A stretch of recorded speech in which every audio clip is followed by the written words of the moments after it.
You got the bill, right, darling? I guess I have been paying for most dinners lately. You're the one with the big bucks. Yeah, no worries. My name is Jackie, 30 years old, and I have been married to Todd for 2 years. Since the start of our relationship, our expenses have always been separated, as we have individual bank accounts. But in a sense, my money was his, and his money was mine. We never really tried to keep scores with each other, understanding that was not how our partnership worked. But after 2 years, I found that I was usually paying for everything. Of the two, I had a better paying job as a computer technician. He's a school teacher. I never saw him as someone insecure about their job status, but I guess he always was, although secretly. Some of our family members would joke around with him and say, "Wow, your gender roles are surely reversed." I didn't see it as such a big deal and would just smile. He, however, began to take offence. But that's not when I began to worry about our marriage. It wasn't until he began to inquire about a joint bank account. Why, I see no reason. It's like you said, what's mine is yours and what's yours is mine. Might as well match the statement. I don't know. I think we should have a right to our own money, in a sense. Ownership over something we made. I worked hard for that money. All of a sudden, it's just your money. That's not what I meant. I just like how it is now. Could we compromise? How about we have 3 accounts? Mine, yours, and ours. We both put a little bit in the joint each week. Well, how much? $200? Are you serious? With my teacher's wage? Oh, of course, yes, you're right. How about $100 for you and $200 for me? He hesitated, but eventually relented. We started inserting the money inside the joint bank account the following week. I thought everything was resolved, but when I took a peek inside our joint bank account at the end of the month, there was no money inside. Not even the money I put in. I was mortified. "Todd, where did the money go?" I showed him my phone to display the bank statements. "Oh, well, I was short on cash and needed to fix my car. I had a flat tire last week." "And it cost $1,200? "No, I had other stuff done to the car." "Why didn't you just tell me that you needed service?" "I just didn't want to bother you. You've been very busy with work, and I tried to fix the problem on my own." "That's still no excuse, Todd. We are a team, aren't we?" Yeah, I know, all right. Can't we just drop it?" He was on a short fuse, and I just didn't understand why. I hadn't done anything for him to warrant this type of behaviour. We argued some more over the matter. The next day, I decided to visit my mother and see if she had any advice for a married couple. She was the only expert I know. "So how is everything?" I paused before opening up. "Everything's fine, just fine. Well, maybe not exactly." "What do you mean?" "Todd and I have been having many issues with money." "You guys are struggling?" "No, oh no, God no. It's just he was adamant about getting a joint bank account, and then I came to find out he blew it all to rebuild and enhance his car. This isn't a big deal, but the fact he didn't tell me as soon as possible, yes, that can be tough." "So what should I do?" "Follow your heart." That's easy for you to say. I don't know what my heart is trying to say." "Yes, you do. You know Todd better than anyone else. What do you think is going on?" I paused for a moment to really sit with that thought. I hadn't changed, but he had, and it all revolved around money. Come on, say it. "He's hiding something from me." She gave me a sad smile before leaning back in her seat. "And it's up to you whether you want to find out." "Well, why wouldn't I want to find out?" "Sometimes it's easier to deny something you can't see or touch, dear." Mum was right. I was afraid of what I would find out, and rightly so. To test the waters, I decided to put less and less money in our shared bank account, which started a whole new fight. I told him that I wanted to buy my mum something for her birthday coming up, and I wanted to cut back on the joint payments. He told me I was greedy. I didn't understand why he was so insistent on spending. I paid most of our bills as is. He quite literally had nothing to worry about. For the most part, we were pretty well off. But everything changed that night. I'm usually a light sleeper, so when Todd shifted from the bed, I was half awake already. I figured he was just going to the restroom, so I didn't say anything. But I was wrong. He tiptoed out of the room and lightly shut the door. We had a bathroom in our room connected, so I found that odd. Suddenly, I saw a faint light coming from under the door. Curious, I got up from bed and opened our bedroom door. I could faintly hear his voice. He was at the office. We shared it, but mostly it was mine as I did most of my work there. Why was he up this late? What could he be doing? I tiptoed until I heard his voice loud enough to register. "Honey, I don't know if I can do this." Yes, I know. Well, she's been growing suspicious. I tried getting her bank information, but she won't let me. And she's stubborn over the joint account." "No, I told you no. Why would I do that? I actually loved Jackie at one point."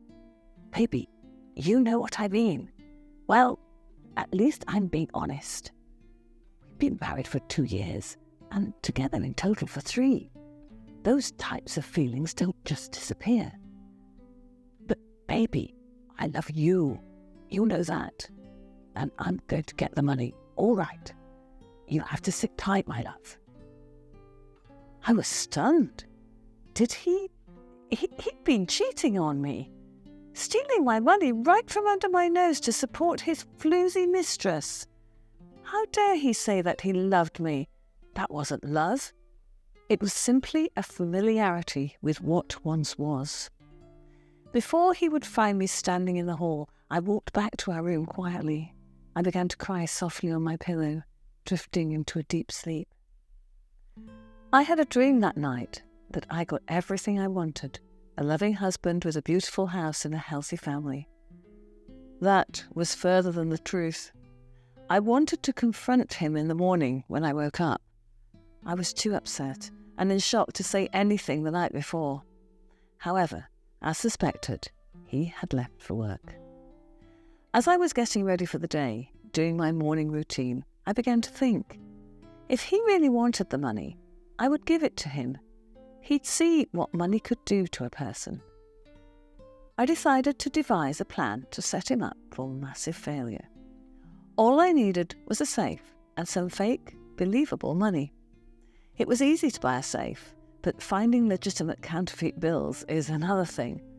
That day, I did some searching and found a site with counterfeit bills. I ordered as many as I could. I guess they were used in films, and so they were collectibles. In total, I was able to acquire 4 suitcases full of money. All I had to do was fill them in the safe. After finishing the last touches, I went about doing my daily tasks. That night, my plan would begin. During dinner, I made sure that I was distant. I had usually been the one who initiated conversations, so that change of attitude should be enough to alarm him. Eventually, he gave me a wary look and said, "What's the matter with you?" I paused for dramatic effect. Wow. I don't know how to say this." I dropped my fork, enjoying my little act. "What the hell is going on?" A long-lost relative has passed in my family." "Did you know them?" "No, that's not the problem." "What is it then?" "I don't know why, but they gave me almost $1 million in inheritance, and I don't know how to feel about it."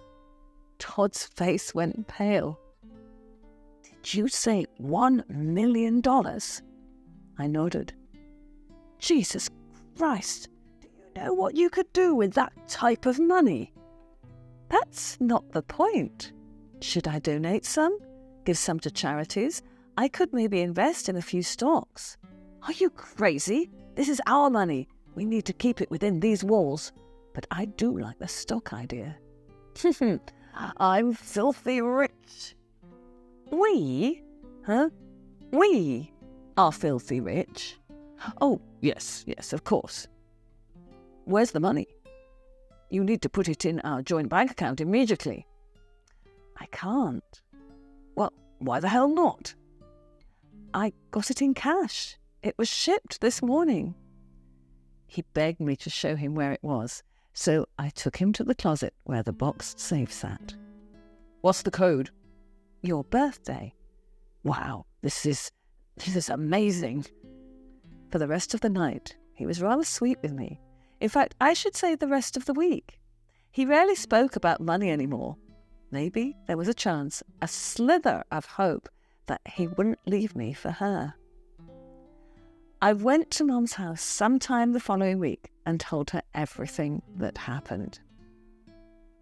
Are you nuts? No, Mum, I think it was a good idea. I mean, he hasn't talked about money for almost 2 weeks now, and he's been paying for nearly all the meals. Honey, this is going to backfire. If he changes his ways, he expects the money to be real. It's not. So how will you tell him that the cash in the safe is fake? I mean, I'm not going to lie. I hadn't thought that far ahead. I expected him to run for the hills as soon as I told him about the money. I felt grave about it for the next few days. I would have to tell him eventually, but I hoped for the best because he hadn't mentioned the safe once. I decided to go to his school, where he worked during his lunch. I brought him his favourite homemade turkey sandwiches. The office knew who I was, so they gave me a wave and immediately handed me a visitor's pass. I went straight to his classroom. I didn't bother knocking, so I just walked right in. Todd was sitting there, smiling so wide I could see every tooth. Standing only a few feet away from him was a young woman. Todd's eyes flashed in my direction. His smile immediately dropped. Oh, honey, what are you doing here? I just came and brought you lunch. Is this a bad time?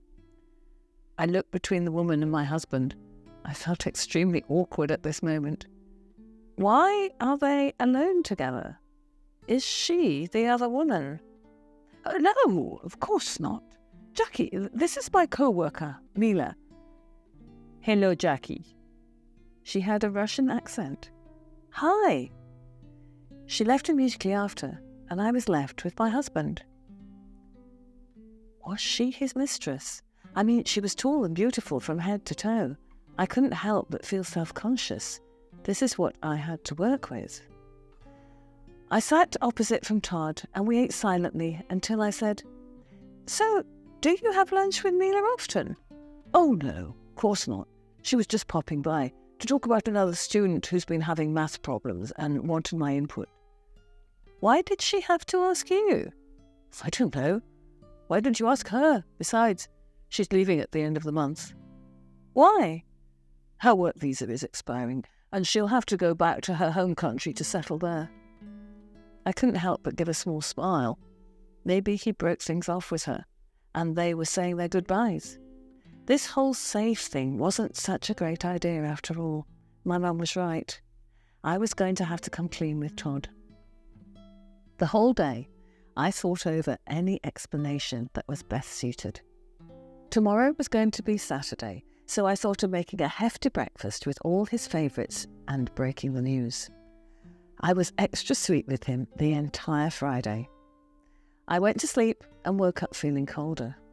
I looked to my side and I didn't see Todd, which I found strange because I was a light sleeper, or at least I thought I was. I tended to wake up with him or before him. Nevertheless, I got up from bed, expecting him to be in the kitchen brewing coffee, but he wasn't there. Suddenly, I felt sick to my stomach. I ran upstairs and went straight to my closet. The safe was gone entirely, with only a small piece of paper in its place. I picked it up from its spot. It read, "Dear Jackie, I'm sorry I did this to you. You don't deserve this, but I'm in love with someone else. I think you've known for a while now. Mila and I ran off together, and to live the life we both want, we took the money. Don't come looking for me, because we are long gone now. We've both changed names and identities, but I don't want you to think I never loved you. I did, but not anymore. I know it's tough to hear that, but it's true. From Todd." I crumpled the piece of paper up and tossed it in the corner of the closet. How stupid of me to think he'd stopped cheating on me. He never did. He was just waiting for the last moment. I assumed they went to Russia and planned to live there with their so-called secret identities. They would have to go to a Russian bank to transfer the money into whatever currency Russians use. It was only a matter of time before they realised the money was fake. I went over to my mum's house and she consoled me the best she could, but I knew this was only the beginning of my healing process. Several days later, I got a phone call from out of the country, Russia to be exact. I was tempted to leave the phone ringing, but decided against it. I'll pay the fee. A robotic voice asked if I wanted to accept this call. I said yes. "Hello? Jackie, I need your help, please. They're holding me in prison. The money you had in the safe was fake. Your distant relative was trying to set you up." "No, they didn't." "What? What do you mean? They gave it to you to set you up?" "No, Todd. I set you up." "What?" "Todd, do you really think I am that dumb? I knew you were cheating on me. This is what you get. Karma." "What? You son of a..." Before he could finish his sentence, I hung up. I got lawyers just in case I was dragged into this mess, but fortunately for me, I was never contacted again. The police in Russia didn't believe Todd's story, and because he and his mistress faked their identities, it wasn't looking good for him. Luckily for me, I never heard or saw him again. Now I'm dating and living my best life. What do you guys think of my story? Was I too naive to have hoped that Todd would change for me? Let me know in the comments below, and don't forget to give us a like.